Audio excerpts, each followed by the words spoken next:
Hi friends, EPFO தரப்புல இருந்து மீண்டும் ஒரு மகிழ்ச்சியான அப்டேட் கொடுத்திருக்காங்க. அதை பத்தின தகவல் தான் இந்த வீடியோல பார்க்க போறோம். நேற்றைய தினம் ஒரு வீடியோ போட்டிருந்தோம். அதாவது பிஎஃப்ல உங்களுடைய name, date of birth, date of joining, date of exit, father நேமா இருக்கட்டும், ஸ்பவுஸ் நேமா இருக்கட்டும், டேட் ஆஃப் லீவிங்கா இருக்கட்டும். ஸோ இது எல்லாமே பாத்தீங்கன்னா நீங்களாவே அப்டேட் பண்ணிக்கலாம். எம்ப்ளாயர் அப்ரூவல் தேவையில்ல, பிஎஃப் ஆஃபீஸ் அப்ரூவல் தேவையில்ல அப்படிங்கிற மாதிரி ஒரு அப்டேட் இபிஎஃப்ஓ தரப்புல இருந்து கொடுத்திருந்தாங்க. ஸோ அது யாருக்கெல்லாம் பொருந்தும் அப்படிங்கிறதுக்கான ஒரு விரிவான டீடைல்ஸும் கொடுத்திருந்தாங்க. அதை பத்தின வீடியோ நம்ம சேனல் நேற்றைய தினம் போட்டிருக்கோம். அந்த வீடியோக்கான லிங்க் டிஸ்கிரிப்ஷன்ல இருக்கு. நிறைய பேருக்கு அது பயனுள்ளதாக இருக்கும். ஸோ அந்த வீடியோ தேவைப்படுறவங்க டிஸ்கிரிப்ஷன்ல இருக்க லிங்கை கிளிக் பண்ணி டேரக்டா பார்த்துக்கோங்க. இந்த வீடியோவில் நம்ம எதை பத்தி பார்க்க போறோம்னா, ஒரு பிஎஃப் அக்கௌண்ட்ல இருந்து இன்னொரு பிஎஃப் அக்கௌண்ட்டுக்கு உங்களுடைய பணத்தை டிரான்ஸ்ஃபர் பண்றது. அதாவது உங்களுடைய பிஎஃப் அக்கௌண்ட்டை டிரான்ஸ்ஃபர் பண்றதுக்கான ஆட்டோமேட்டிக் ப்ரொசீஜர் சிம்பிளிஃபை பண்ணியிருக்காங்க. அதை பத்தின தகவல் தான் இந்த வீடியோல பார்க்க போறோம். ஸோ இது வரைக்கும் இருந்த ப்ராசஸ் எப்படி அப்படின்னு கேட்டீங்கன்னா, நம்ம ஆன்லைன் மூலமா போயிட்டு ஆன்லைன் டிரான்ஸ்ஃபர் கிளைம் அப்படிங்கிறது சப்மிட் பண்ணணும். இப்போ ஏற்கனவே ஒரு கம்பெனியில் ஒர்க் பண்ணியிருப்போம். அடுத்து அந்த கம்பெனியில் ரிசைன் பண்ணிட்டு ரெண்டாவது ஒரு கம்பெனியில் ஜாயின் பண்ணியிருப்போம். ஸோ பழைய பிஎஃப் அக்கௌண்ட்டை இப்போ நம்ம ஒர்க் பண்ணிட்டு இருக்கக்கூடிய அந்த பிஎஃப் அக்கௌண்ட் கூட மெர்ஜ் பண்றதுக்கு பார்த்தீங்கன்னா online transfer claim application form 13 submit பண்ணுவோம். அது சப்மிட் பண்ணதுக்கு அப்புறம் எம்ப்ளாயர் அப்ரூவ் பண்ணணும். அதுக்கப்புறம் பிஎஃப் ஆஃபீஸ் தரப்புல இருந்து அப்ரூவ் பண்ணதுக்கு அப்புறம் தான் நம்மளுடைய பழைய பிஎஃப் அக்கௌண்ட்ல இருக்கக்கூடிய அமௌண்ட் புது பிஎஃப் அக்கௌண்ட்டுக்கு மாறும். அதே மாதிரி சர்வீஸ்ன்னு பார்த்தீங்கன்னா டிரான்ஸ்ஃபர் ஆகும். பட் இதுக்கப்புறம் அப்படி கிடையாது, ஆட்டோமேட்டிக்காவே டிரான்ஸ்ஃபர் ஆயிரும். அதனுடைய ப்ராசஸ் நாங்கள் சிம்பிளிஃபை பண்ணியிருக்கோம் அப்படிங்கிற ஒரு அப்டேட் தான் இந்த சர்க்குலர் சொல்லுது. Simplification of transfer of provident fund account அப்படின்னு சொல்லியிருக்காங்க. ஸோ ஆட்டோமேட்டிக் டிரான்ஸ்ஃபர் எந்தெந்த கேஸ்ல நடக்கும் அப்படிங்கிறதுக்கான ஒரு டீடைல்டு இன்ஃபர்மேஷன் கீழே கொடுத்துருக்காங்க. ஃபர்ஸ்ட் ஒன் பார்க்கலாம். Transfers between member IDs linked with the same UAN where the UAN was allotted on or after 1/10/2017 and linked with Aadhaar அப்படின்னு சொல்லியிருக்காங்க.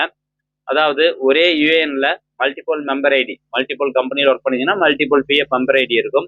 ஸோ அந்த மாதிரி ஒரே யூஎன்ல மல்டிபிள் மெம்பர் ஐடி நீங்க மாறுறீங்க அப்படின்னா ஒன்றும் பிரச்சனை இல்லை. 1/10/2017 அப்புறம் அந்த யூஏஎன் நம்பர் ஜென்ரேட் ஆனதா இருந்தால் ஆட்டோமேட்டிக்காவே உங்களுடைய அந்த பிஎஃப் மெம்பர் ஐடி பார்த்தீங்கன்னா கரண்டா நீங்க ஒர்க் பண்ணிட்டு இருக்கக்கூடிய அந்த பிஎஃப் மெம்பர் ஐடி கூட லிங்க் ஆயிரும் அப்படின்னு சொல்றாங்க. ரெண்டாவதா, transfers between member IDs linked with different UANs where such UANs were allotted on or after 1/10/2017 and linked with the same Aadhaar. அதாவது நீங்க 2-3 பிஎஃப் மெம்பர் ஐடி வச்சிருக்கீங்க, ஆனா டிஃபரெண்ட் யூஏஎன் நம்பர். இதுக்கு முன்னாடிலாம் பார்த்தீங்கன்னா ஒரு சில கம்பெனியில பழைய யூஏஎன் நம்பர் இருக்கிறது தெரியாம புதுசா ஒரு யூஏஎன் நம்பர் ஜென்ரேட் பண்ணியிருப்பாங்க. ஸோ அந்த மாதிரி டிஃப்ரெண்ட் யூஏஎன் நம்பர் இருந்தாலும் அந்த யூஏஎன் நம்பர் 1/10/2017 அப்புறம் கிரியேட் ஆனதா இருந்தால் அந்த யூஏஎன்ல ஆதார் 2 யூஏஎன்லயும் ஆதார் லிங்க் ஆயிருந்தது அப்படின்னா அதுவும் பார்த்தீங்கன்னா உங்களுக்கு ஆட்டோமேட்டிக்காவே இனிமேல டிரான்ஸ்ஃபர் ஆயிரும் அப்படிங்கிற ஒரு இன்ஃபர்மேஷன் கொடுத்துருக்காங்க.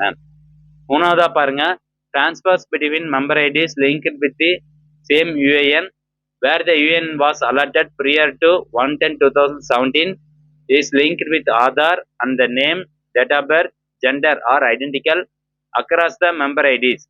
இப்போ 1/10/2017 அப்புறம் நீங்க யூஎன் நம்பர் ஜென்ரேட் பண்ணிக்கிறதா வச்சுக்கலாம். அதுல மல்டிபிள் பிஎஃப் மெம்பர் ஐடி இருக்குது. அந்த மல்டிபிள் பிஎஃப் மெம்பர் ஐடியிலும் உங்களுடைய name, date of birth, gender இது எல்லாமே கரெக்டா இருக்கு.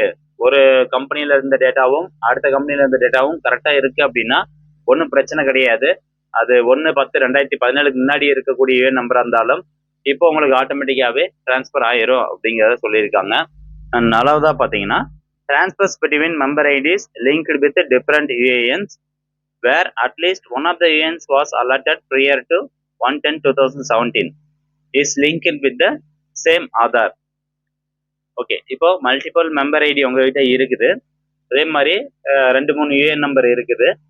அதில் எதுனா ஒரு யூஏஎன் 1/10/2017 முன்னாடி கிரியேட் பண்ணதா இருந்தாலும் அந்த 2-3 யூஏஎன் நம்பர்ல இருக்கக்கூடிய name, date of birth, gender இந்த மாதிரியான டீட்டெயில்ஸ் எல்லாமே கரெக்டாக மேட்ச் ஆகணும். ஆதார் கார்டு லிங்க் ஆயிருந்தது அப்படின்னா ஆட்டோமேட்டிக்காவே டிரான்ஸ்ஃபர் ஆயிரும் அப்படிங்கிறது தான் சொல்லியிருக்கிறாங்க. சரிங்க, இது எல்லாமே ஓகே.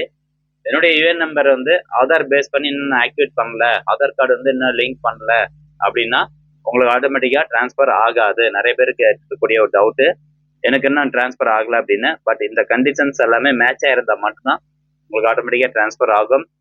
ஸோ இந்த சர்க்குலருக்கான பிடிஎஃப் லிங்க் என்னுடைய டெலிகிராம் சேனல்ல கொடுத்துருக்கேன். ஸோ டேரெக்டாக அங்கே போய் பார்த்துக்கோங்க, டவுன்லோட் பண்ணிக்கோங்க வேணுங்கிறவங்க. டெலகிராம் சேனலுக்கான லிங்க் கீழே டிஸ்கிரிப்ஷனில் இருக்குது. ஓகே ஃப்ரெண்ட்ஸ், மீண்டும் அடுத்த ஒரு நல்ல பதிவில் சந்திக்கலாம். நன்றி, வணக்கம்.